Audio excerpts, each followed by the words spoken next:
A paz do Senhor, varão, a paz do Senhor, varoa, graça e paz, que Deus em Cristo possa estar abençoando você e sua casa. Hoje a nossa reflexão está encontrada em Lucas capítulo 15, e nós leremos os versículos 11 até o versículo 24. Diz assim a palavra de Deus. Ele prosseguiu. Certo homem tinha 2 filhos. O mais moço deles disse ao pai: Pai, dá-me a parte da herança que me cabe. E ele lhes repartiu os bens. Poucos dias depois, o filho mais novo, ajuntando tudo, partiu para uma terra longínqua e ali desperdiçou seus bens, vivendo dissolutamente. Havendo ele gastado tudo, houve naquela terra uma grande fome e começou a padecer necessidade. Então foi e procurou um dos cidadãos daquela terra, o qual o mandou para seus campos a fim de apacentar porcos. Ele desejava saciar seu estômago com as bolotas que os porcos comiam, mas ninguém lhe dava nada. Caindo em si, disse: Quantos empregados de meu pai têm abundância de pão, e eu aqui pereço de fome? Eu me levantarei, irei ter com meu pai, e lhe direi: Pai, pequei contra o céu e perante ti. Já não sou digno de ser chamado teu filho. Faze-me como um dos teus empregados. E levantando-se foi para seu pai. E quando ainda estava longe, seu pai o avistou, encheu-se de íntima compaixão, e correndo lançou-se ao seu pescoço e o beijou. O filho lhe disse: Pai, pequei contra o céu e perante ti, e já não sou digno de ser chamado teu filho. Mas o pai disse aos seus servos: Trazei depressa a melhor roupa e vestiu, ponde-lhe um anel no dedo e alparcas nos pés. Trazei também o bezerro cevado e matai-o. Então comamos e alegremo-nos. Porque este meu filho estava morto e reviveu, tinha-se perdido e foi achado. E começaram a alegrar-se. Amém? Essa foi a mensagem que Deus colocou em meu coração para podermos estarmos estudando e compreendendo o que a palavra de Deus quer nos trazer. Deus, ele quer nos preparar um banquete. Ele quer nos preparar uma janta, aquela janta de filme em que a mesa é cheia de comida. Seja pão, seja verduras, sejam alimentos mais pesados, mais fortes. Qualquer comida Deus quer nos trazer. Ele quer nos trazer o bom e o melhor. Porém, há um ser que não quer que a gente aproveite disso. O inimigo, ele não quer que a gente aproveite disso. O inimigo, ele quer que a gente esqueça isso e prove das amostras grátis que ele quer nos trazer. Ele quer que a gente se desvirtue da casa de Deus, da presença de Deus, e que a gente vá para o mundo, para que a gente viva segundo as nossas próprias verdades e os nossos próprios conceitos. E ele quer nos dar amostra grátis. O inimigo, ele quer nos encher de amostra grátis para que a nossa barriga se encha de outras coisas e não lembre do banquete que o Pai tem preparado para nós. E esse alimento, essa amostra grátis é muito pouca. É como está no nome, amostra grátis. É pouco em relação à janta, ao alimento, às inúmeras coisas que Deus quer nos trazer. E nós vamos nos enchendo disso e esquecendo do Deus que está conosco. O inimigo usa todas as suas artimanhas para nos tirar da presença de Deus, porque esse é o prazer dele. Voltando para o texto, em Lucas capítulo 15, versículo 12, a palavra diz o seguinte: E o mais moço deles disse ao pai: Pai, dá-me a parte dos bens que me pertence. E ele repartiu por eles a fazenda. É certo que nós hoje somos muito ansiosos, queremos tudo agora, hoje, em todos os momentos. Queremos que tudo aconteça na nossa vida, no estalar de dedos, no abrir e no fechar de olhos. Porém, nós precisamos crer que Deus está no controle das nossas vidas. Precisamos entregar a nossa vida para Deus. Porque quando Deus está no controle das nossas vidas, as coisas podem até demorar. A resposta pode demorar, a confirmação pode demorar. Mas sabe por quê? Porque Deus está no controle. E Deus tem o seu tempo. E, Natan, por que demora? Porque Deus está fazendo da melhor maneira possível. Porque Ele me ama, porque Ele te ama. Ele quer nos ver bem. E quando Deus está no controle, A nosso tempo, no tempo humano, né, cronológico, pode demorar 1000 anos, 2000 anos, 10 anos, quem sabe? Deus é Deus. Pode demorar? Pode. Pode não demorar? Pode também. Pode ser breve. Mas Deus faz da maneira certa, do jeito certo, porque Ele é Deus. Ele quer nos ver bem. E quando Ele está realizando alguma coisa, Ele não faz de qualquer jeito. Versículo 13. E poucos dias depois, o filho mais novo, ajuntando tudo, partiu para uma terra longínqua, e ele desperdiçou os seus bens, vivendo dissolutamente. Muitas vezes nós queremos nos afastar da casa de Deus, queremos nos afastar da casa do Pai, queremos decidir nos rebelar contra Ele.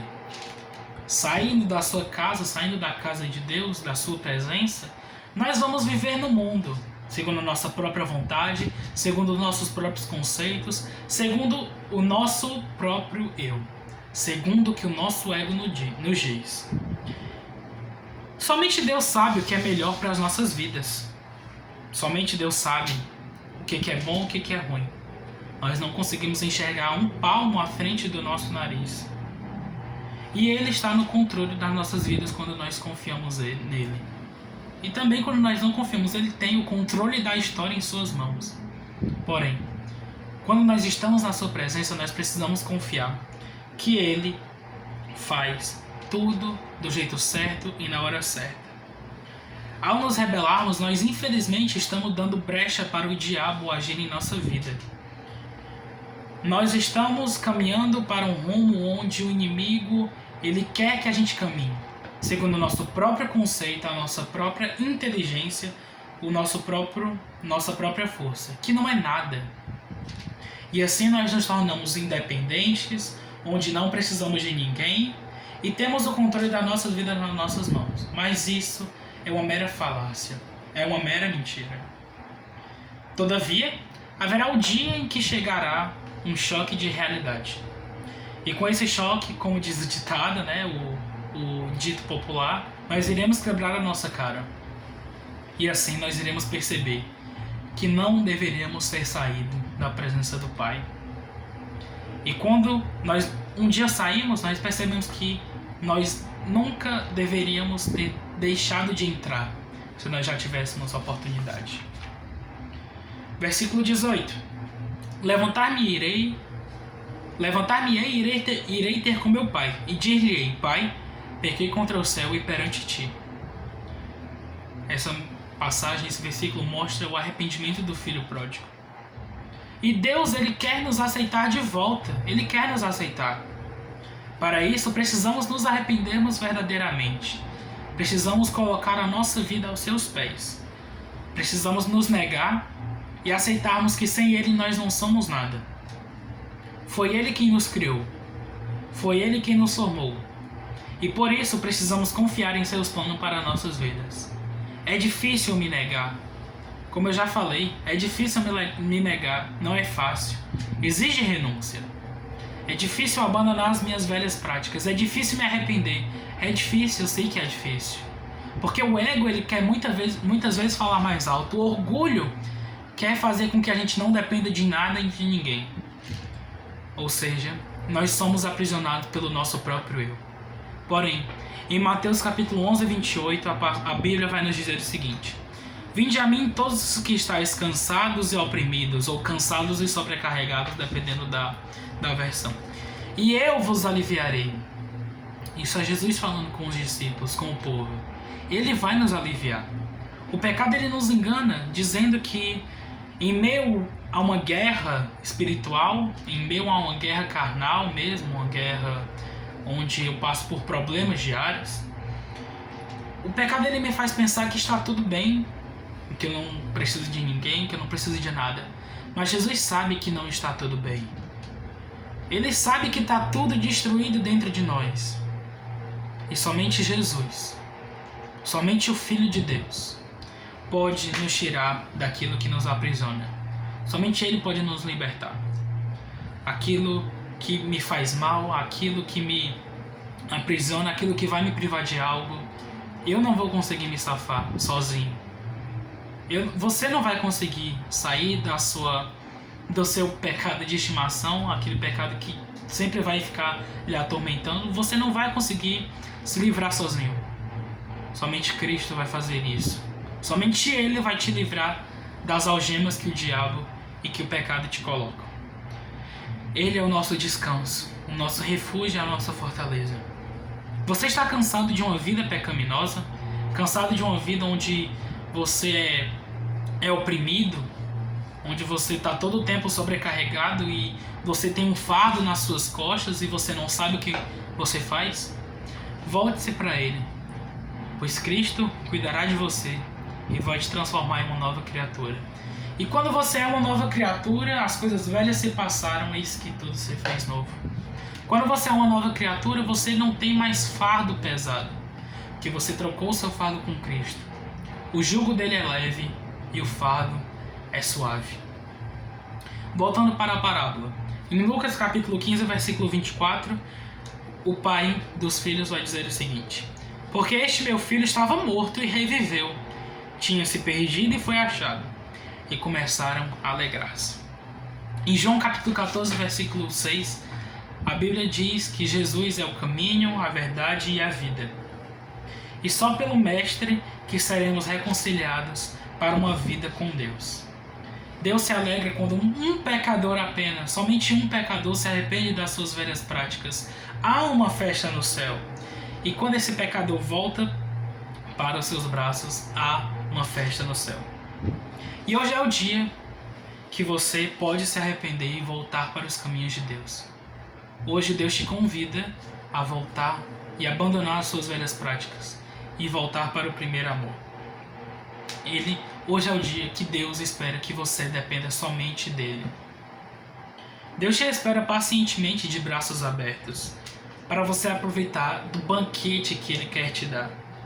O verdadeiro arrependimento causa mudança nas ações, nas palavras, na forma de viver, ou seja, no estilo de vida. Arrependa-se verdadeiramente. Busque Deus incansavelmente. Assim Ele vai te abençoar. Assim Ele vai te livrar de todo o mal que te aprisiona. Ele vai te libertar daquilo que te oprime. Amém? Deus te abençoe, te ilumine e abençoe todos que estão na sua casa, no seu bairro, e que você possa estar se arrependendo verdadeiramente todos os dias. Todos os dias nós pecamos e todos os dias nós falhamos. Porém, precisamos pedir perdão a Deus e crer que Ele vai nos livrar e nos abençoar. Amém? Deus te abençoe.